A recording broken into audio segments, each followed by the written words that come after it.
ప్రకటన గ్రంథ ధ్యానములు గ్రంథ విశ్లేషణ రెండవ పాఠంలోనికి మనం వస్తున్నాం. ప్రకటన గ్రంథమును ఎలా విభజించి చూడాలో మొదటి పాఠంలో కాస్త క్లుప్తంగా చెప్పాను. 1 నుంచి 3 అధ్యాయాలు సంఘము భూమి మీద ఉంటుంది. 4వ అధ్యాయము 5వ అధ్యాయం అలాగే 19వ అధ్యాయం, ఈ 3 అధ్యాయాల్లో సంఘము పరలోకంలో ఉంటుంది. ప్రకటన గ్రంథము 6 నుంచి 18 అధ్యాయాలు, అంటే 4-5 అధ్యాయాల్లో సంఘం పరలోకంలో ఉంటుంది. 6 నుంచి 18 అధ్యాయాలు భూమి మీద శ్రమల కాలం, భూమి మీద శ్రమలు జరుగుతూ ఉంటాయి. అదే సమయంలో పరలోకంలో కూడా ఏమేమి జరగబోతున్నాయో వాటిని గురించిన వివరణ మనకు 6 నుంచి 18 అధ్యాయాలు కనిపిస్తుంది. 19వ అధ్యాయంలో యేసు ప్రభు భూమి మీదకి తన పాదములు మోపడం, రెండవ రాకడ అని మాట్లాడతాం. 20వ అధ్యాయంలో 1000 ఏళ్ల పాలన గురించి వ్రాయబడింది. 20వ అధ్యాయంలో 1000 ఏళ్ల పాలన ఉంది. ఆ తర్వాత చివరి తిరుగుబాటు, ఆ తర్వాత ధవల సింహాసన తీర్పు, ఇవన్నీ కూడా 20వ అధ్యాయంలో కనిపిస్తాయి. 21, 22 అధ్యాయాలు నిత్యత్వము, పరలోకం, వాటిని గురించి మనకు వివరించడాన్ని చూస్తాయి. ఇవి ప్రకటన గ్రంథంలో మనకు 22 అధ్యాయాల్లో ఉన్నటువంటి సారాంశం. వాటిని గురించి మనం కొంత వివరంగా 2వ పాఠంలో చూడబోతున్నాం. అందులో 7 అంశాలను మీకు ప్రస్తావనలోకి తీసుకొచ్చాను. యేసుక్రీస్తు ఎలాగున్నాడో అలాగే ప్రస్తుతం సంఘము ఎలాంటి పరిస్థితుల గుండా ఉన్నదో, అంటే భూతకాలము, వర్తమాన కాలం, ఆ 2 కాలాలను 1 నుంచి 3 అధ్యాయాలు చూపిస్తాయి. సో వెనకటి చరిత్ర, ప్రస్తుత చరిత్ర ప్రకటన గ్రంథం 1 నుంచి 3 అధ్యాయాలు చూపిస్తాయి. 4వ అధ్యాయం నుంచి మనకు భవిష్యత్తులో జరగబోయే సంఘటనల గురించి మనకు కనిపిస్తుంది. అందుకే మీకు 4వ అధ్యాయం, ప్రకటన గ్రంథం 4వ అధ్యాయంలోకి వచ్చేసరికి ఇదిగో భవిష్యత్తులో జరగబోయే వాటిని గురించి చూపించడానికి నీవు ఎక్కిరమ్ము అని పిలవడాన్ని మనం చూస్తాం. 4వ అధ్యాయం 1వ వచనంలో, ఇక్కడికి ఎక్కిరమ్ము, ఇక మీదట జరగవలసిన వాటిని నీకు కనపరిచెదను. అంటే ఇక మీదట జరగబోయేటివి నీకు చూపిస్తాను. అంటే భవిష్యత్తు సంఘటనలన్నీ కూడా 4వ అధ్యాయం నుంచి ప్రారంభం. సో 4 నుంచి భవిష్యత్తులో జరగబోయేవి. ఓకే, ప్రకటన గ్రంథం సారాంశం అంతా ఏమిటంటే యేసు ప్రభు మరలా రానయ్యున్నాడు. ఆయన యొక్క ప్రత్యక్షత, ప్రకటన అంటే ప్రత్యక్షత. సో ఎప్పుడు వస్తాడు అని అంటే కనుక మనకు మత్తయి సువార్త 24వ అధ్యాయం మనకు చాలా స్పష్టంగా చూపిస్తుంది. ఏమనంటే మీరు అనుకొనని గడియలో ఆయన వస్తాడు.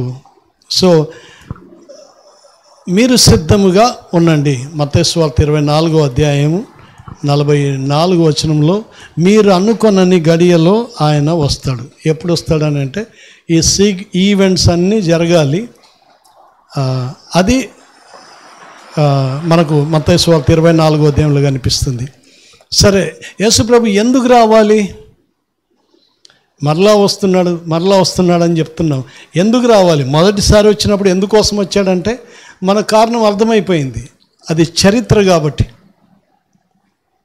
ఎందుకోసం వస్తున్నాడు అని అంటే కనుక అది కూడా యేసుప్రభు ముందే మనకు తాను మానవుడిగా భూమి మీద ఉన్నప్పుడే స్పష్టంగా తెలియజేశాడు. యోహాను సువార్త 14వ అధ్యాయం 2-3 వచనాల్లో, నా తండ్రి ఇంట అనేక నివాసములు కలవు, లేని ఎడల మీతో చెప్పుదును, నేను మీకు స్థలము సిద్ధపరచడానికి వెళ్తూ ఉన్నాను. ఆయన ఆరోహణం దేనికి? నేను వెళ్ళి మీకు స్థలము సిద్ధపరచడానికి వెళ్తూ ఉన్నాను. సిద్ధపరిచిన తర్వాత నేను ఉండు స్థలములో మీరును ఉండులాగున మరలా వచ్చి నా యొద్ద ఉండుటకు మిమ్మును తీసుకొని పోదును. చాలా క్లియర్గా స్పష్టంగా చెప్పేశాడు, నేను మరలా వస్తాను. ఎందుకు వస్తాను? నేనుండు చోటున మీరుండులాగా మేము తీసుకెళ్ళడానికి వస్తాను. సో ప్రభు రాకడ ఎందుకు అని అంటే మనం అక్కడికి వెళ్ళి ఆయనతో ఉండడానికి. అప్పుడు కొంతమందికి ప్రశ్న రావచ్చు, ఇక్కడ బాగానే ఉంది కదా, ఏమైంది? మాకంత బాగానే ఉంది కదా, ఇక్కడ ఏం కష్టాలు వచ్చినాయని మరి మమ్మల్ని అక్కడికి తీసుకెళ్ళాలి అనే ప్రశ్నలు రావచ్చు. కానీ లోకమంతా జరగబోయేదేమిటో దేవుడు మనకు చాలా స్పష్టంగా చూపించాడు. ఒకసారి లోకమంతటి మీదకి ఒక గొప్ప ఉపద్రవం వచ్చింది. దాన్నే జలప్రళయం అని అంటాం. ఆదికాండంలో జలప్రళయం ద్వారా లోకమంతా మునిగిపోయింది. సో అప్పుడు జరిగిపోయింది కానీ ఇప్పుడు జరుగుతుందా అంటే, మనకు ఫ్లడ్స్ వచ్చినప్పుడు మనం ఎట్లా ఎప్పుడో జరిగిపోయింది మళ్ళీ ఇప్పుడు జరుగుతుందా అన్నంత క్యాజువల్గా తీసుకుంటామేమో. కానీ అప్పుడు వచ్చింది జలప్రళయం, కానీ భవిష్యత్తులో రాబోయేది అగ్ని ప్రళయం. చూడండి, పేతురు రాసిన రెండవ పత్రిక 3వ అధ్యాయం 6-7 వచనాలు. ఆ నీళ్ల వలన ఇప్పుడున్న లోకము నీటి వరదలో మునిగి నశించను. అయితే ఇప్పుడున్న ఆకాశమును 7వ వచనం చూడండి. అయితే ఇప్పుడున్న ఆకాశమును భూమియు భక్తిహీనుల తీర్పునకును నాశనమునకును జరుగు దినము వరకు అగ్ని కొరకు నిలువ చేయబడినవై. ఇప్పుడున్న భూమియు ఆకాశమును అగ్ని కొరకు నిల్వ చేయబడినవై, అదే వాక్యం వలన భద్రము చేయబడి ఉన్నవి. సో ఇప్పుడున్నవి అగ్ని కొరకు భద్రం చేయబడి ఉన్నాయి. సో ఏం జరగబోతుంది ఒక రోజున అని అంటే కనుక 11-12 వచనాల్లో ఆకాశములు రవులు కొని లయమైపోవునట్టు, పంచభూతములు మహావేంద్రముతో కరిగిపోవునట్టు దేవుని దినపు రాకడ కొరకు కనిపెట్టుచు. చూసారా, ఆకాశము భూమి మహావేడి చేత అగ్ని చేత లయమైపోయేటటువంటి పరిస్థితులు ముందు జరగబోతున్నాయి. ఒకప్పుడు జల ప్రళయము చేత లోకం మునిగింది, భవిష్యత్తులో అగ్ని ప్రళయము చేత లోకము అంతమైపోబోతుంది.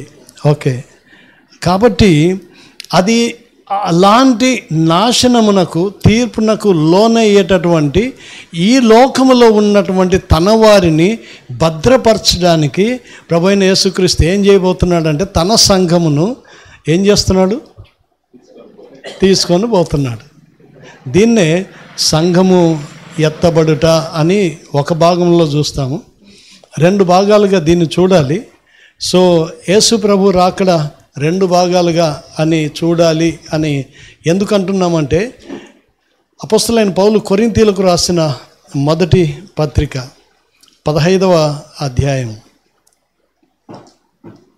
కొరింథీయులకు రాసిన మొదటి పత్రిక 15వ అధ్యాయం 51 నుంచి కొన్ని వచనాలు చూద్దాం. ఇదిగో మీకు ఒక మర్మము తెలుపుచున్నాను. మనమందరము నిద్రించము కానీ నిమిషమున ఒక రెప్పపాటున కడబూరం రోగానే మనమందరము మార్పు పొందుదము. బూరం రోగును అప్పుడు మృతులు అక్షయులుగా లేపబడుదురు, మనము మార్పు పొందుదుము. ఓకే, ఒక రోజు రాబోతుంది. ఆ రోజున రెప్పపాటున మనమందరము మార్పు చెందుతాం. ఇట్లా ఒక చిటికేసే లోపల సెకండ్లో మనం కూడా మార్పు చెందుతాం. భూమి మీద ఉన్న వాళ్ళు మార్పు చెందుతారు. మీరు చాలా మటుకు సంఘం ఎత్తబడుట అనే కాన్సెప్ట్ మీద వీడియోలు చూసింటారు. ఎక్కడెక్కడో ఉన్నవాళ్ళు కనపడకుండా అదృశ్యమైపోతారు. లెక్చరర్ పాఠం చెప్తుంటాడు, మాయమైపోతాడు, ప్యాంటు షర్ట్లోటి ఊడి నేల మీద పడిపోతాయి. పొలంలో ఉన్న వాళ్ళు మాయమైపోతారు, ఇళ్ళ మీద ఉన్న వాళ్ళు మాయమైపోతారు, ఎక్కడెక్కడ ప్రసంగాలు చెప్పే వాళ్ళు మాయమైపోతుంటారు. సంఘము ఎత్తబడుట అన్నది ఎవరు ఊహించని రీతిగా జరిగిపోతుంది. అందుకనే అపోస్తలుడైన పౌలు దీన్ని ఏమంటున్నాడంటే మర్మము అంటున్నాడు. సంఘం ఎత్తబట్ట అన్నది మర్మము అనే మాట చెప్తున్నాడు. అంటే ఎగ్జాక్ట్గా ఎప్పుడు అన్నది చెప్పడానికి వీలు కాదు.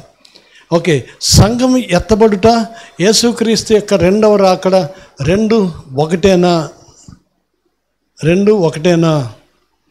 చాలాసార్లు ఇది కన్ఫ్యూజ్ అవుతాం. సంఘం ఎత్తబడుట యేసుక్రీస్తు రాకడ రెండవ రాకడ. చాలామంది రెండవ రాకడ అంటాం. రెండు ఒకటేనా అంటే రెండు ఒకటి కాదు. ఒకవేళ మొదటి రాకడ ఆయన భౌతికంగా ప్రత్యక్షమై భూమి మీద మానవుడిగా జన్మించడం అయితే, అప్పుడు రెండవ రాకడ అన్నప్పుడు మరలా భౌతికంగా భూమి మీద ప్రత్యక్షం కావాలి. అది సంఘం ఎత్తబడుట అన్నప్పుడు జరగదు అది. కాబట్టి ఆయన భూమి మీద పాదములు మోపడమే రెండవ రాకడ అని గనకంటే, మొదటి రాకడ భూమి మీద కన్య గర్భమున జన్మించడము మొదటి రాకడ అవుతే, అంటే భూమి మీదకి ఎంట్రీ ఇవ్వడం మొదలవుతే, అలాగే మరలా భూమి మీదకి ఎంట్రీ ఇవ్వడమే రెండవ రాకడ అనుకుంటే అప్పుడు అది సంఘం ఎత్తబడేటప్పుడు జరగదు. ఆ ఈవెంట్స్ అన్నీ జరిగిన తర్వాత జరగబోయేటటువంటి సంఘటన. కాబట్టి సంఘం ఎత్తబడుట అనేది ఎలా ఉండబోతుందంటే, ఇక్కడ ఉన్నటువంటి వాళ్ళు ఇలాగూ మాయమైపోతారు. పరలోకం నుండి ప్రభు దిగి వస్తాడు. ప్రభుతో పాటు తన దూత సమూహం వస్తుంది, తనతో పాటు పరిశుద్ధులు వస్తారు. వీరు మధ్యలో కలుసుకుంటారు, ఒక చోట కలుసుకొని అక్కడి నుండి వారిని తాను ఉండు చోటికి తీసుకొని పోతాడు. ఇదంతా అక్కడ జరగబోయే సంఘటన. ఓకే, ఇది బేసిక్గా మనకు అర్థం అవ్వాలి. సంఘము ఎత్తబడుట, దాన్ని యేసు ప్రభు వచ్చి వాళ్ళను రిసీవ్ చేసుకోవడం అన్నది రెండవ రాకడ కాదు. ఎందుకంటే అది ఏమాత్రం తెలియకుండా జరిగిపోయేది. కానీ యేసు ప్రభు రెండవ రాకడ అంటే కల్లార కనిపించాలి, ప్రత్యక్షంగా కనపడాలి. అది అప్పుడు జరిగేది కాదు, సంఘం ఎత్తబడినప్పుడు జరిగేది కాదు. అందువల్ల దానికి దీనికి మనము తేడాను చాలా జాగ్రత్తగా గుర్తుపట్టాలి. దానికి దీనికి మధ్యలో తేడా ఏమిటి అని అంటే, 7 సంవత్సరాలు 7 ఏళ్ళ శ్రమల కాలము అని అంటాం. ఈ శ్రమల కాలమునకు ముందుగా సంఘము ఎత్తబడుతుంది. 7 ఏళ్ళ శ్రమల కాలం పూర్తయ్యాక యేసుప్రభు భూమి మీదకి వచ్చి తన పాదములు మోపుతాడు. సో దేవదూతలు యేసుప్రభు శిష్యులతో చెప్తున్నారు, ఆయన ఎలాగున ఎక్కిపోవడం మీరు చూశారో అదే రీతిగా ఆయన దిగి వచ్చి ఆయన పాదములు భూమి మీద కొండ మీద మోపడాన్ని మీరు చూస్తారు అని చెప్పడాన్ని మనం చూస్తాం. సో దాన్ని మధ్య ఆకాశం అని అంటారు, లేకపోతే ఆకాశములు 3 ఉన్నాయి, 3 ఆకాశములు అనేటటువంటి సంగతులు మాట్లాడతారు. ఎందుకు మధ్య ఆకాశం అనే పాయింట్ పదే మాట్లాడతారనంటే, చాలామందికి ఒక బేసిక్ అవగాహన ఉంది ఆకాశముల గురించి. మొదటి ఆకాశం అంటే మనకు కనిపిస్తున్నటువంటి ఈ విజిబుల్, మనకు దృశ్యమైనటువంటి పైన కనిపించేది, దీన్ని మొదటి ఆకాశం అంటాం. ఆ తర్వాత రెండవ ఆకాశం అని అంటే దీన్నే మనం అంతరిక్షము అంటాం. అంతరిక్షం అంటే సూర్యుడు, చంద్రుడు, నక్షత్రాలు, గెలాక్సీస్ ఇవన్నీ ఉండేటటువంటి భాగం అది. ఈ ఎన్వైరన్మెంట్ దాటి పైకి వెళ్ళడం, ఈ గ్రావిటీ లెవెల్స్ దాటి పైకి వెళ్ళిపోతే కనుక అక్కడ ఉండేటటువంటివి, అది రెండవ ఆకాశం. సో మూడవ ఆకాశం అని అంటే దీన్నే అపోస్తలుడైన పౌలు కొరింథీయులకు రాసిన మొదటి పత్రిక 12వ అధ్యాయంలో తన అనుభవాన్ని గురించి మాట్లాడుతూ, క్రీస్తునందున్న ఒకడు ఎక్కిపోవడాన్ని నేను ఎరుగుదును, ఒక మనుషుడు అతను 3వ ఆకాశమునకు కొనిపోబడెను, అతను దేహంతో కొనిపోబడిన, శరీరంతో కొనిపోబడను, శరీరం లేక కొనిపోయబడను, నేను ఎరగను, కానీ పరదైసులోనికి కొనిపోబడి అనే మాటలు కనిపిస్తాయి. సో ఇప్పుడు 3వ ఆకాశము అనగానే అక్కడ కొరింథీ పత్రికలో ఏమని రాయబడిందంటే అది పరదైసు అని రాయబడింది. 3వ ఆకాశం అనగానే పరదైసు అనేది మనకు పౌలు రాసినటువంటి మాటల్లో కనిపిస్తుంది. చాలామంది కొన్ని సిద్ధాంతాలు పట్టుకున్న వాళ్ళకు భూమి కింద ఉన్నది పరదైసు, పైన పరదైసు లేదు, ఇంకా కిందే ఉంది అని మాట్లాడే వాళ్ళు కొంతమంది ఉంటారు. కానీ కొరింథీ పత్రికలో మనకు కనిపిస్తున్నది ఏమిటంటే పరదైసు కింద లేదు, పరదైసు ఎక్కడుంది? పరలోకంలో ఉంది, పైన ఉంది అనేది మనకు అర్థమవుతుంది. పరదైసు పరలోకము రెండు సినానిమ్స్, పర్యాయ పదాలలాగా ఉపయోగించడాన్ని మనం ప్రకటన గ్రంథంలో చూస్తాం. కాబట్టి వేరువేరు కాదు. మనం కొన్నిసార్లు ఎక్కడైనా మనం పరలోకం అనగానే పరదైసు అంటుంటారు వెంటనే.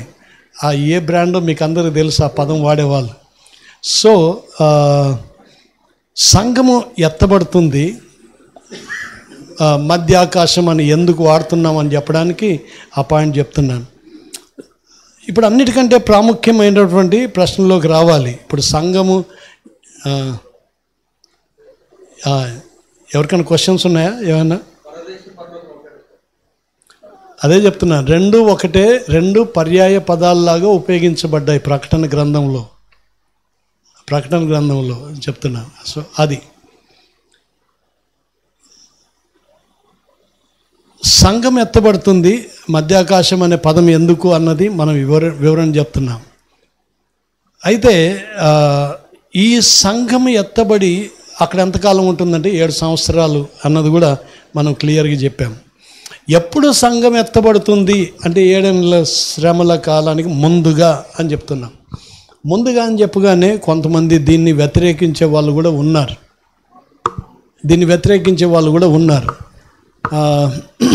శ్రమలంటే భయపడేవాళ్ళు, పిరికొల్లు ఆ బోధలు చెప్తారు. శ్రమల కాలంలో సంఘం ఉండి శ్రమల కాలంలో ప్రక్షాళన చేయబడి ఆ తర్వాత పరలోకానికి పోవాలి, ఇలాంటి వాదనలు కొంతమంది చేసేవాళ్ళు ఉన్నారు. కానీ బైబిల్ గ్రంథంలో మనకు కొన్ని ఆధారాలు, మనకు లేఖనాలు మనకు చూపిస్తాం. 1-2 మనం చూద్దాము. ప్రకటన గ్రంథంలో ఒకటి మనకు కనిపిస్తుంది. ప్రకటన గ్రంథం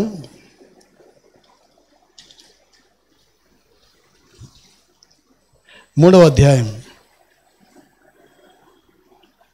10వ వచనం.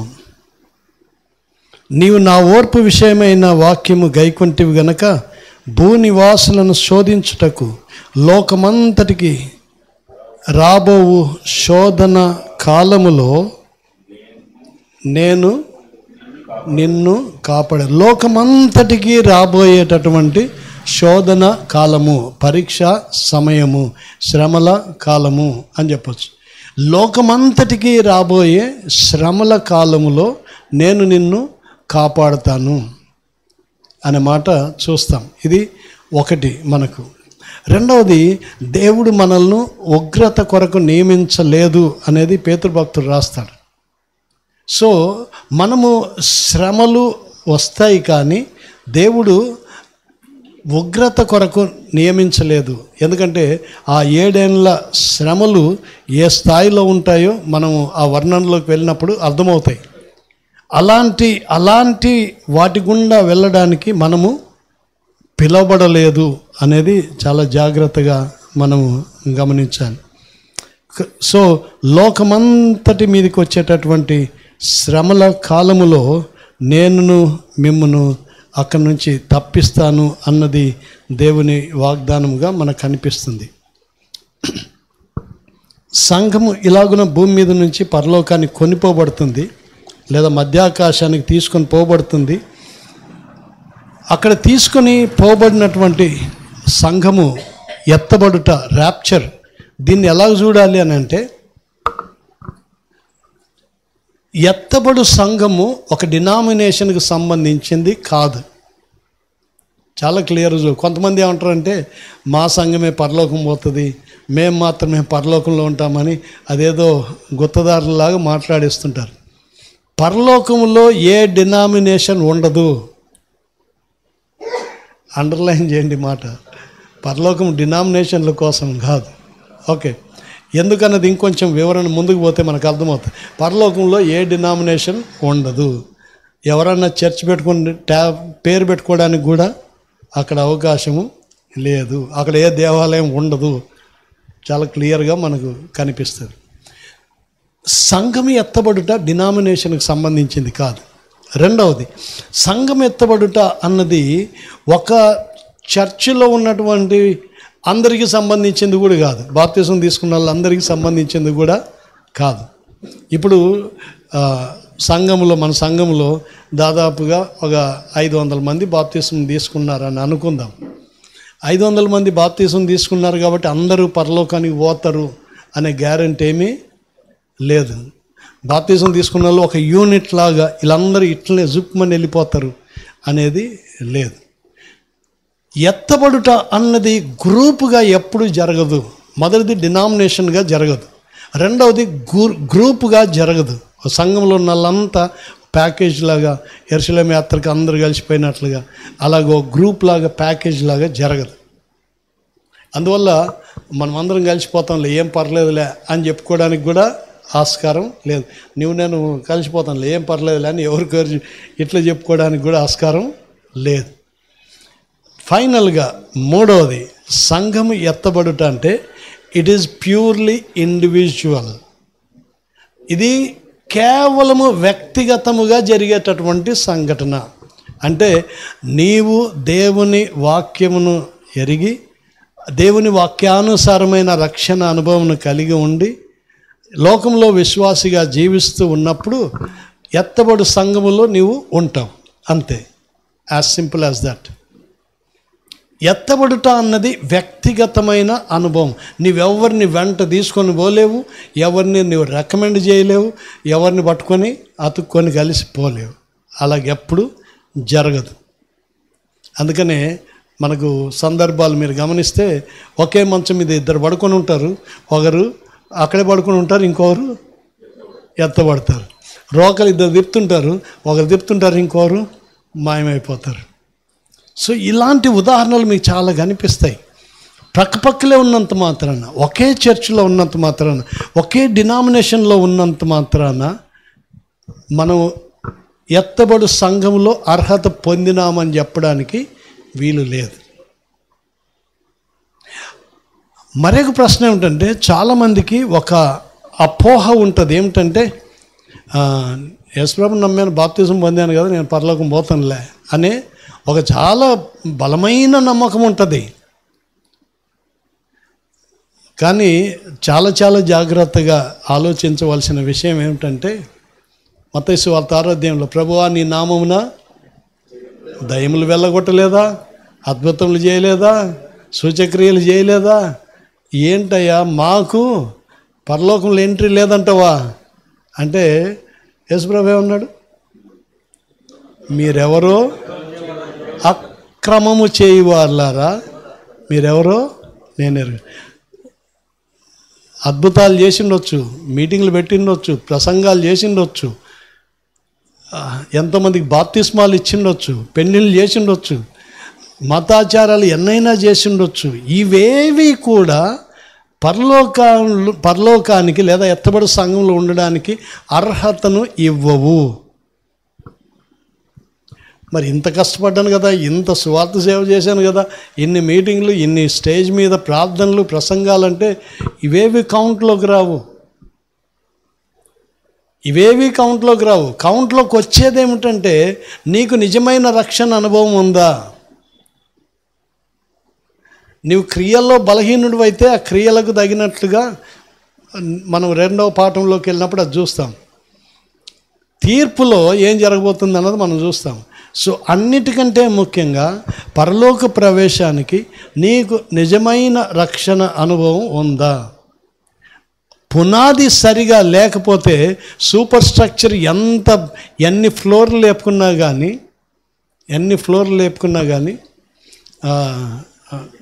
మధ్యాహ్నం చూస్తున్నా హైదరాబాద్లో అన్ని జేసీబీలు పెట్టి కూలుస్తున్నారు కదా, పెద్ద బిల్డింగు కింద ఒక చోట జేసీబీ పెట్టి ఒక్క పిల్లర్ని ఇట్లా కొట్టేసరికి మొత్తం బిల్డింగ్ కూలిపోయింది.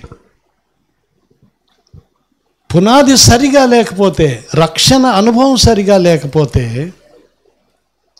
నువ్వు ఎన్ని చేసినా సరే, ప్రభు అంటున్నాడు అవి నీవు చేసినవి సక్రమము కాదు, నువ్వు చేసినవన్నీ అక్రమము, అవి క్రమము కాదు. అందువల్ల నీవు నిజమైన విశ్వాసము కలిగి ఉన్నావా? ఫెయిత్ టెస్ట్ అన్నదే జరిగేది. నీ విశ్వాసము జెన్యూన్గా ఉందా? నీ రక్షణ అనుభవం జెన్యూన్గా ఉందా? నిజముగా మారు మనసు పొంది రక్షించబడ్డావా? లేకపోతే మతాచారంతో నమ్మి బాప్తిసం పొందావా? ఏంటి అసలు నీ జీవితం అన్నది ఇంకోరు సాక్ష్యం చెప్పాల్సిన పని లేదు. హృదయ అంతరంగము నెరిగినటువంటి దేవుడే సాక్షి. కాబట్టి ఆ రోజున చాలాసార్లు మనం అనుకుంటాం, నేను గ్యారంటీ అసలు అని అనుకుని ఉంటాము. కానీ మనకు తెలీదు, సంఘము ఎత్తబడి ఉంటుంది, మనమేం విడవబడి ఉంటాం. ఒకరోజు గడిచే లోపల అన్నీ అర్థమైపోతాయి. చాలామంది మాయమైపోయారంట. ఎవరు కనిపించట్లేదంట. అంటే ఎక్కడికి పోయారంటే అప్పుడు బైబిల్లో నుంచి చదివితే అర్థమైపోతుంది. ఏమిటంటే సంఘము ఎత్తబడింది, నేను విడవబడ్డానంటే సర్లే ఇంకో ఆఫర్ వస్తుంది కదా అని అనుకోవచ్చేమో. ఆఫర్ వస్తుంది, కానీ ఇప్పుడున్నంత ఈజీగా ఉండదు. ఇప్పుడు దేవుడు కృపగలవాడు కాబట్టి, ఇప్పుడు కృపా కాలములో ఉన్నాము కాబట్టి నువ్వు మారుమనసు పొందితే రక్షించబడితే చాలు అన్నంత ఈజీగా ఉంది. కానీ 7 ఏళ్ళ శ్రమల కాలంలో నువ్వు నమ్మాను, మారుమనసు పొందాను అనగానే ఏం జరగబోతుందో చూడండి. అప్పుడు గవర్నమెంట్ స్కీమ్లని కట్ చేసుకుంటూ పోతుంటే ఇప్పుడు ఎంత బాధ అవుతుందో, అప్పుడు అపవాది ఎన్నెన్ని కట్ చేసుకుంటూ పోతుంటే ఎంత బాధ అనిపిస్తుంటుందో. అప్పుడు కూడా సహించి శ్రమలకు నిలబడగలిగిన విశ్వాసం ఉంటేనే పరలోకం, లేకపోతే లేదు. అప్పుడున్న కాలం ఈజీగా ఉందా? ఇప్పుడున్నది ఈజీగా ఉందా? పరలోకం పోవడానికి ఇప్పుడు ఈజీగా ఉందా? అప్పుడు ఈజీగా ఉంటుందా? ఇప్పుడు మనకే అర్థమవ్వాలి. సో ఇప్పుడు ప్రశ్న ఏమిటంటే, మన ముందున్న ప్రశ్న ఏమిటంటే, ఒకవేళ నేను నమ్మాను, రక్షించబడ్డాను భ్రమలో ఉన్నట్లయితే గనక, నిజమైన మారు మనసు అనుభవం లేకపోతే గనక ఇంకా కృపాకాలంలో ఉన్నాం. సమయం సమీపంగా వచ్చేసింది. కాబట్టి ఇప్పటికైనా మారు మనసు పొంది నిజమైన విశ్వాసముతో ప్రభువుని సేవించవలసిన వాళ్ళంగా ఉన్నాం. మనల్ని మనం మోసపుచ్చుకుంటే, లేకపోతే వాక్య అవగాహన లేకుండా ఏం పర్లేదు నేను రక్షించబడ్డాను అనే భ్రమలో ఉన్నట్లయితే గనక విడవబడుట బహు ఘోరము అన్నది మనం చాలా జాగ్రత్త గుర్తుపెట్టుకోవాలి. సరే, ఈ ఎత్తబడుట అన్న దానికి ఏమైనా సూచనలు ఉన్నాయా అంటే 7 ఏళ్ళ శ్రమల కాలం ప్రారంభానికి ముందుగా సంఘం ఎత్తబడ్డానికి ఏమైనా సూచనలు ఉన్నాయా? అంత సడన్గా అంటే మళ్ళీ మమ్మల్ని కూడా మోసం చేయకూడదు కదా అని ఎవరైనా అమాయకంగా అడిగితే కనుక బైబిల్లో నుంచి కొన్ని సూచనలు మనకు ఇండికేటర్స్ లాగా కనిపిస్తాయి. యూరోప్లోను ఇజ్రాయెల్ దేశంలోనూ ఏం జరుగుతుందో కొంచెం స్టడీ చేస్తుంటే ఒక అవగాహన అయితే వస్తుంది. ఈ రెండే మనకు బేసిక్గా మనకు కనిపించేది. యూరోప్ తర్వాత ఇజ్రాయెల్ దేశం పరిసరం. ఇక్కడ ఏం జరగబోతుందో అవి ప్రకటన గ్రంథంలోని ఈవెంట్స్ను మనల్ని కనెక్ట్ చేస్తాయి. అందువల్ల చరిత్రను కూడా చూస్తూ ఉండాలి. కళ్ళు తెరిచి చుట్టూ జరుగుతున్నటువంటి పరిసరాలను కూడా, సంఘటనలన్నింటిని కూడా చూస్తూ ఉండాలి. ఎందుకు వీటిని గమనించాలి అని అంటే కనుక, ఇశ్రాయేలు దేశంలో దేవాలయము కట్టబడింది ఒక చోట, మొదట కట్టబడింది, ఆ తర్వాత కూల్చివేయబడింది. మరలా ఎజ్రా నెహెమ్యాల కాలంలో మరలా ప్రాకారములు కట్టబడ్డాయి. ఆ తర్వాత హెరోదు కాలంలో దాన్ని దేవాలయం మరలా కట్టించాడు. కానీ మరలా రెండవసారి దాన్ని నేలమట్టం చేశారు. క్రీస్తు శకం 70లో రెండోసారి మొత్తం నేలమట్టం అయిపోయింది. ఎంతగా అనంటే దాన్ని కట్టేటప్పుడు ఇప్పుడు ఇటుకకు మధ్య మనం ఏం చేస్తాం? సిమెంట్ వేస్తాం. దాన్ని కట్టేటప్పుడు ఇటుకకు మధ్య బంగారం వేశారు. బంగారాన్ని కరిగించి, ఇప్పుడు మనం సిమెంట్ ఎలా పెడతామో అలా బంగారం ఇట్లా వేసి ఇటుకలు పేర్చుకుంటూ కట్టారనమాట. అంటే రాళ్ళను పేర్చుకుంటూ కట్టారు. అందుకే యేసుప్రభు చెప్పాడు, కన్నీళ్లు విడుస్తూ యెరూషలేము గురించి మాట్లాడుతూ, రాతి మీద రాయి నిలబడకుండా ఉండే రోజు వస్తుంది, యెరూషలేము అని కన్నీళ్లు విడిచాడు. క్రీస్తు శకం 70లో జరిగింది అది. రాయి మీద రాయి ఉంటే మధ్యలో బంగారం ఉంటుందని రాతిని కూలగొట్టేశారు బంగారం కోసం. ఇప్పుడు 3వ దేవాలయం కట్టడానికి అన్ని గేరప్ అవుతున్నాయి సంగతులు. ఇప్పుడు ఎందుకో ఆ దేశాలను చూడాలి అని అంటే కనుక ఇప్పుడు మనకు అర్థమవుతుంది. 3వ దేవాలయంను కట్టాలి అనే ప్రయత్నాలు జరుగుతూ ఉన్నాయి. కట్టనివ్వకూడదు అనే ప్రయత్నాలు జరుగుతూ ఉన్నాయి. ఎలాగూ కట్టనీయరో చూస్తామని వీరు రోషంగా ఉన్నారు, ఎలా కడతారో చూస్తామని వారు రోషంగా ఉన్నారు. ఇలాంటి యుద్ధ వాతావరణం జరుగుతుంది. సో భవిష్యత్తులో ఏం జరగబోతుంది అని అంటే కనుక మీకు కొన్ని మిగతా టాపిక్స్ అప్పుడప్పుడు మీకు యూట్యూబ్లో కనిపిస్తుంటాయి. ఎర్ర పేయ కనిపించింది, హలాల్ పాత్రలు, ఇట్లాంటివన్నీ కొన్ని కనిపిస్తాయి. సో ఎర్ర పేయ కనపడాలి, దేవాలయంలో దాన్ని దహన బలిగా అర్పించాలి, దాని బూడిదని తీసుకొని ఆ హలాల్ పాత్రలో వేయాలి, పాప పరిహారపు నీళ్ళను కలిపి దాన్ని పాప పరిహారం చేయాలి. ఇవన్నీ అక్కడి నుంచి దహన బలి అర్పించడాలు స్టార్ట్ అవుతాయి. సో ఈ బలులు, నైవేద్యపు బలులు స్టార్ట్ అయ్యే కాలం ఒకటి వస్తుంది. అది 3.5 సంవత్సరాలు కొనసాగుతుంది. ఆ తర్వాత స్టాప్ అనే రోజు వస్తుంది. అక్కడి నుంచి శ్రమల తీవ్రత పెరుగుతుంది. ఇది శ్రమల కాలం. ఫస్ట్ 3.5 సంవత్సరాలు శ్రమల కాలం, రెండవ 3.5 సంవత్సరాలు మహాశ్రమల కాలం. అది ఇంటెన్సిటీ పెరిగిపోయే కాలం. సో మనకి ఇప్పుడు అర్థమవ్వాల్సింది ఏమిటంటే, దేవాలయం కన్స్ట్రక్షన్ అనే టాపిక్ వచ్చేసరికి సంఘం ఎత్తబడుట అనే దానికి మనం దగ్గర అవుతున్నాం అనేది అర్థం అవ్వాలి. అక్కడ ఇట్లా స్టార్ట్ అంటే ఇక్కడ జుప్మని సంఘము వెళ్ళిపోవడం జరుగుతుంది అన్నది గుర్తుపెట్టుకుంటే కనుక, ఇప్పుడు ఊరికే జనరల్ అజంప్షన్ లాగా ఒక మాట చెప్పండి, ఇజ్రాయెల్లో ఆ పరిస్థితులు వస్తున్నాయా లేదా? దేవాలయం కట్టుకునే పరిస్థితులు వస్తున్నాయా లేదా? కట్టాలి అనే పరిస్థితులు బలంగా కనిపిస్తున్నాయా లేదా? ఆఖరికి ఎలాగున్నాయంటే పరిస్థితులు, ఆ డోమ్ ఉన్న స్థలాన్ని డ్యామేజ్ చేయకుండా బాగా భారీ టెక్నాలజీ ఉపయోగించి దాన్ని అలాగే ఎత్తి ఇంకో సేఫ్ ప్లేస్లో పెట్టి, అంటే డెమాలిష్ చేయకుండా ఇలాగ తీసుకుని పోయి అలాగ పెట్టేసి, ఇప్పుడు కొంచెం మీరు యూట్యూబ్లో చూడవచ్చు, ఒక పెద్ద చెట్టును ఒక మిషన్ వస్తుంది, చుట్టూ డ్రిల్ చేస్తుంది, చెట్టును అట్లనే లేపేస్తుంది, మళ్ళీ ఇంకోసారి గుంత తగ్గితే పోయి చెట్టును అట్లనే బాతేస్తుంది. అలాగా ఇళ్ళకు కూడా స్క్రూలు పెట్టేసి ఇళ్ళను మూవ్ చేసేటటువంటి టెక్నాలజీ కూడా ఇప్పుడు మనకు వినపడుతుంది, చూస్తున్నాం అక్కడక్కడ.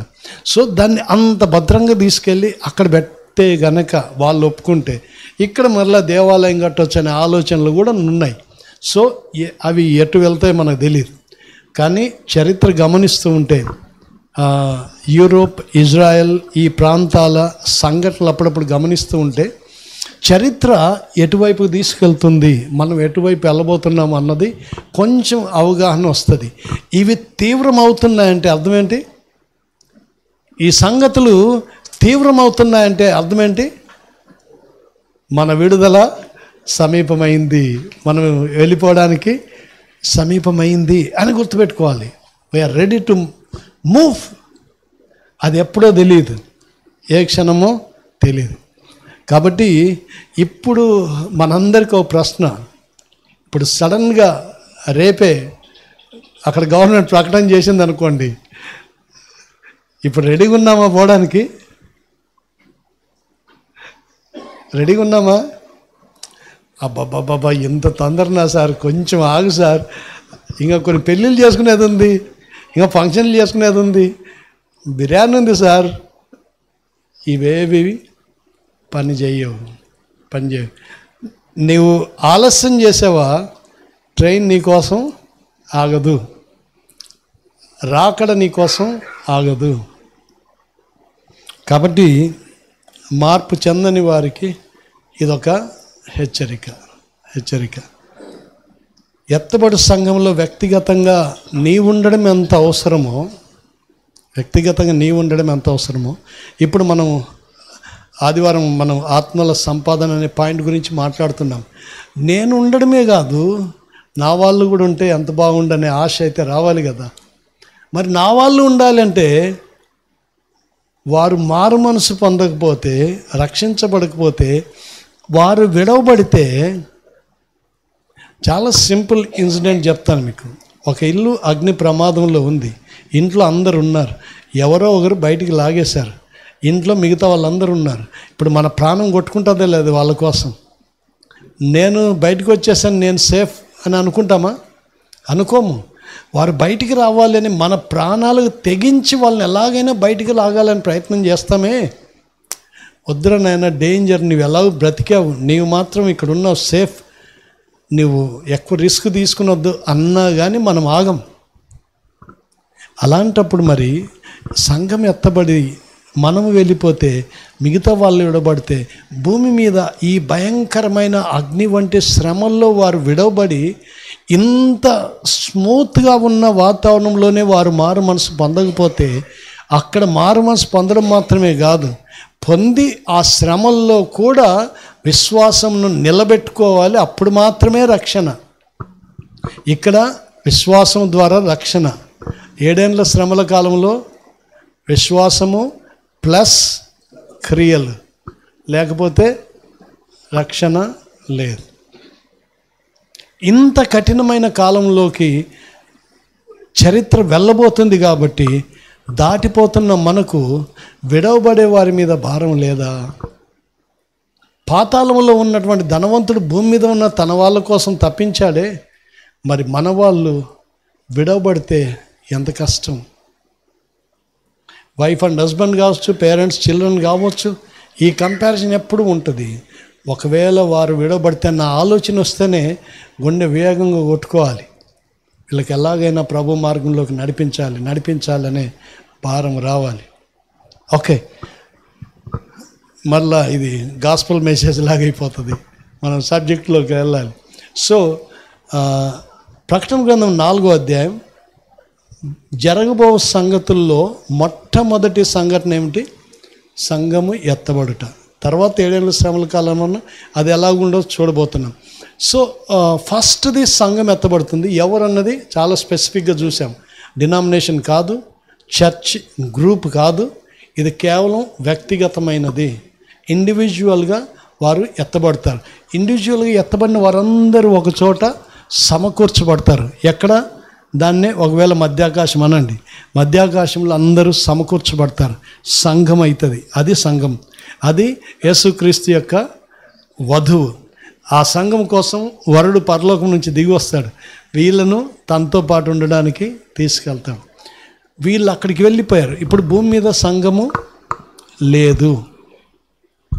తెస్సలోనిక పత్రికలో అడ్డగించువాడు అడ్డగించినంత కాలమే అపవాదికి చెక్ ఉంటుంది.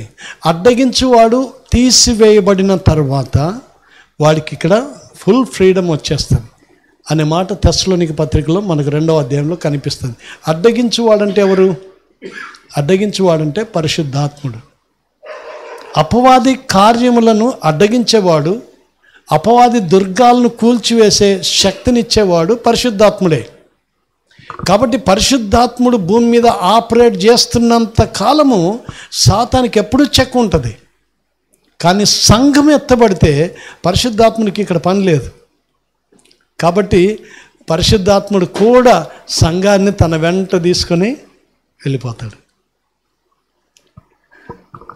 ఎబెనెజరు రిబ్కాను తీసుకొని వస్తే ఇసాకు దగ్గరికి, అలాగా పరిశుద్ధాత్ముడు సంఘాన్ని ఇలాగ తీసుకొని వెళ్ళిపోతాడు. ఇప్పుడు భూమి మీద మిగిలింది ఎవరు? భూమి మీద మిగిలింది ఎవరు? గట్టిగా చెప్పాలి. దేవుని నమ్మని వారు. నమ్మని వారంటే ఎవరు? అందులో 2 తెగలు ఉంటాయి.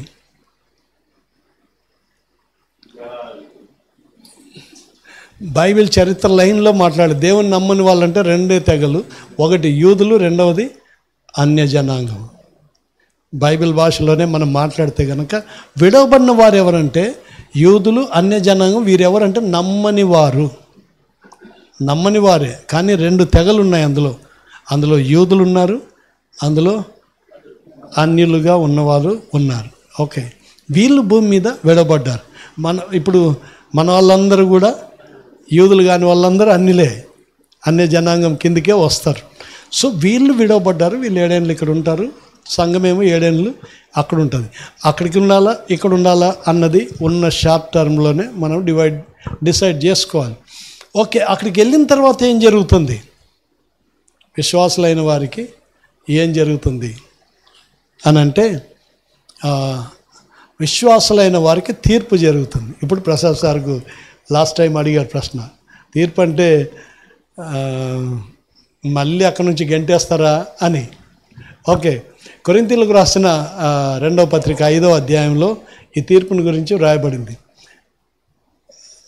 కొరింథీయులకు రాసిన అపోస్తలుడైన పౌలు చెప్తున్నాడు, ఈ భూమి మీద మన ఈ నివాసము శిథిలమైపోయినను, అంటే మనం చచ్చిపోయినా శిథిలం కానిది, దేవుని చేత కట్టబడినది నిత్యమైన నివాసము మనకున్నదని మనం ఎరుగుదుము. అంటే ఇక్కడ చచ్చిపోయినా నిత్యమైన నివాసం మనకు అక్కడ ఉన్నదని మనం ఎరుగుదుము. కాబట్టి దేహమందు ఉన్నను దేహమును విడిచినను ప్రభువునకు ఇష్టలమై ఉండాలని మేము మిగుల అపేక్షించుచున్నాము. ఎందుకనగా 5వ అధ్యాయం 10వ వచనం, ఎందుకనగా తాను జరిగించిన క్రియల చొప్పున అవి మంచివైనను సరే చెడ్డవైనను సరే దేహంతో జరిగించిన వాటి ఫలమును ప్రతి వాడును పొందినట్లు మనమందరము క్రీస్తు న్యాయపీఠం ఎదుట ప్రత్యక్షం కావాలను. ఇప్పుడు పోయిన వాళ్ళందరూ ఎక్కడికి పిలిచారు? క్రీస్తు న్యాయపీఠం ఎదుటికి అసెంబ్లీ అయినాం. పోయిన వాళ్ళందరూ న్యాయపీఠం అంటే అక్కడ ఏముంటుంది? తీర్పు ఉంటుంది. సో ఇప్పుడు మనం ఎక్కడికి వెళ్ళాము? ఇక్కడ నుంచి ఎత్తబడ్డాము, ఒక చోట అసెంబ్లీ అయ్యాము, అక్కడి నుంచి పరలోకం పోయాము, పరలోకంలో ఒక చోట పెద్ద కాన్ఫరెన్స్ హాల్లో అసెంబ్లీ అయ్యాము. దేనికోసం? తీర్పు కోసం. దీన్నే విశ్వాసుల తీర్పు అని చెప్తాం. విశ్వాసులైన వారికి తీర్పు. ఇది 2వ పాయింట్. మొదటిది సంఘం ఎత్తబడ్డ, 2వది విశ్వాసుల తీర్పు, జడ్జిమెంట్ ఆఫ్ బిలీవర్స్. అక్కడ విశ్వాసులకు తీర్పు జరుగుతుంది అనగానే ఇప్పుడు మనకు భయం వేస్తుందేమో తీర్పు అనగానే. అక్కడ వెళ్ళిన వారిని మరల భూమి మీదకో నరకానికో గెంటేసే పరిస్థితి ఉండదు. వారు తమ క్రియల చొప్పున వారికి ప్రతిఫలము ఇవ్వబడుతుంది. లాస్ట్ టైం మీకు కిరీటాల గురించి చెప్పాం. ఏ పనికి ఏ కిరీటం, నీకు ఏం ప్రైజ్ నీకు అర్హత ఉందో ఆ బహుమానాలు. అంటే తీర్పు అనంటే జడ్జిమెంట్ అంటే నీకు శిక్ష కాదు, నీకు రావలసిన బహుమానం ఏదో, నీవు దేనికి అర్హుడవో ఆ బహుమానం ఇవ్వడానికి ఆ న్యాయపీఠం ఎదుట నిలబడాలి. నీకు 1 కిరీటం వస్తుందా, 2 వస్తాయా, ఎన్ని మెడల్స్ వస్తాయో అన్ని తీసుకోవడానికి, నీ స్థానం ఏమిటో నీకు డిసైడ్ చేయడానికి, నీవు ఏం చేయాలో నీకు నిర్ణయించడానికి క్రీస్తు న్యాయపీఠం ఎదుట నిలబడాలి. అవి మంచివైనను సరే చెడ్డవైనను సరే మనమందరము కూడా ఆ జడ్జిమెంట్కు మనము పాస్ కావాల్సిందే, నిలబడాల్సిందే. సపోజ్ నావి మంచివి 5% ఉన్నాయి, మిగతా అంతా వస్తుందే, మరి ఏంది నా పరిస్థితి అని అంటే ఏం జరగబోతుందంటే, మనం చేసిన క్రియలు మనం కట్టుకునే ఇల్లు అని చెప్పుకుందాం. సపోజ్ మనం ఇల్లు కట్టుకున్నాం. కొంతమంది రాతితో కట్టుకుంటారు, కొంతమంది ఇటుకతో కట్టుకుంటారు, కొంతమంది గడ్డితో కట్టుకుంటారు. సో నీవు చేసిన పని క్వాలిటీ ఎలాగుందో దాన్ని అగ్ని చేత పరీక్షించినప్పుడు ఒకని పని నిలిచిన ఎడల వానికి ప్రతిఫలము కలుగును. పని నిలిచే పని లేకపోయింది అనుకోండి, అంత బుర్రమని కాలిపోయింది గడ్డే. ఒకని పని కాల్చివేయబడిన ఎడల వాడు అగ్ని నుంచి తన ప్రాణమును తప్పించుకున్నట్లుగా ఉండును. అంటే అర్థమేంటి? నరకానికి పోకుండా తప్పించుకున్నావు, కానీ పనికొచ్చే పని ఏం చేయకపోయినా నీవు నరకానికి పోకుండా తప్పించుకున్నావు. ఎందుకంటే నీ రక్షణ జెన్యూన్గా ఉంది కాబట్టి అంతే. కానీ నీకే బహుమానము లేదు, 0. ఉంటావు అక్కడ అంతే. అంతకు మించి నీకే ఆధిక్యత, నీ కిరీటం లేదు, పొజిషన్ లేదు, హోదా లేదు, నీకే గౌరవాలు లేవు. బట్ అక్కడైతే ఉంటాం. ఎంత అవమానం! నీకు ఇన్ని సంవత్సరాల ఆయుష్నిచ్చి, ఇన్ని తలాంతులు ఇచ్చి, సంఘం ఇచ్చి, వరములు ఇచ్చి, సదుపాయాలు ఇచ్చి, నీకేం కావాలో అన్నీ నీకు ఇస్తే నా కోసం నిలిచిపోయే పని ఒకటైనా చేయకుండా బ్రతికొచ్చేసావా అంటే పరలోకంలో రెండు మాటలు వినపడతాయి. ఒకటి మంచి దాసుడా, రెండోది చెడ్డ దాసుడా. మంచి పనులు చేసి బ్రతికితే దేవుని కొరకు మంచి దాసుడా అంటాడు. ఏ పని చేయకుండా ఒక టైం వేస్ట్ చేసి టైంపాస్ చేసి బతికేస్తే చెడ్డ దాసుడా. ఎంత ఇన్వెస్ట్ చేశాను నీకోసం. సో ముగిస్తున్నాను, 8:30 అయింది. సో ప్రకటన గ్రంథంలో జరగబోయే 7 సిరీస్ మనం చూడబోతున్నాం. 7లో 2 అయ్యాయి, ఈరోజు 2 అయ్యాయి. మొదటిది సంఘం ఎత్తబడుట. 7 ఏళ్ల కంటే ముందుగా సంఘం ఎత్తబడుట. మీకు ఆ రెఫరెన్స్లన్నీ నెక్స్ట్ ఒక్కసారి అన్ని పాయింట్గా రెఫరెన్స్ చెప్పేస్తాను. అప్పుడు మీకు ఆ రెఫరెన్స్లు ఈజీగా ఈవెంట్స్ అర్థమైతే అవి సింక్ అయిపోతే దానికి అనుబంధమైన రెఫరెన్సెస్ మీకు నోట్స్ ఇస్తా అని చెప్పాను కాబట్టి అవి అందులో మీకు రెఫరెన్సులు జోడించి ఇచ్చేస్తాను. ఓకే. సంఘము ఎత్తబడుట అది 7 ఏళ్ల కంటే ముందుగా జరుగుతుంది. రాబోయే ఉగ్రత నుంచి సంఘము తప్పించబడుతుంది. మనం 7 ఏళ్ల శ్రమల కాలంలో సంఘముగా మనం ఉండము. నమ్మని వారు, విడవబడిన వారు అక్కడ ఉంటారు, నమ్మిన వారు ఉండరు. కాబట్టి అది మనకు ఒక ఆదరణను, ధైర్యమును ఇచ్చేటటువంటి మాట. ఓకే. అది మన విశ్వాసానికి దేవుడిచ్చిన గౌరవం. మన బ్రతికిన కాలంలో ఆయన విశ్వసించి నమ్మి నిజాయితీగా రక్షణ అనుభవంతో ఆయన్ని సేవిస్తూ బ్రతికాం కాబట్టి రాబో ఉగ్రత నుంచి మనల్ని తప్పిస్తాడు, మనల్ని పరలోకానికి తీసుకెళ్తాడు. అది మొదటి సంఘటన. రెండవ సంఘటన పరలోకంలో జరిగేది. అక్కడ జరిగేది ఏమిటంటే మనకు ఇవ్వవలసిన బహుమానముల విషయంలో తీర్పు జరుగుతుంది. Believers judgement. దీన్ని బేమా జడ్జిమెంట్ అని గ్రీక్ భాషలో అంటారు. సో అక్కడ మనకు తీర్పు జరుగుతుంది. మన క్రియలను బట్టి మనకు రావాల్సిన ఎన్ని కిరీటాలు వస్తాయి అన్నీ, ఏ ర్యాంక్ వస్తుందో అది, ఏ హోదా వస్తుందో అది, వాటి కోసం దేవుడు మనల్ని తన సింహాసనం ముందు నిలబెట్టి ఆ బహుమానాలను ప్రకటిస్తాడు. మనం అక్కడ వాటితో సెలబ్రేట్ చేస్తూ ఉంటాం. ఇక్కడ శ్రమలు స్టార్ట్ అయ్యాయి. శ్రమల తీవ్రత ఎంత దూరంగా వెళ్ళబోతుంది అన్నది నెక్స్ట్ పాయింట్లోకి మన భూమి మీదకి వచ్చినప్పుడు నెక్స్ట్ లెసన్లో 7 ఏళ్ల శ్రమల కాలం ఎలా ఉండబోతుందో చూడబోతున్నాం.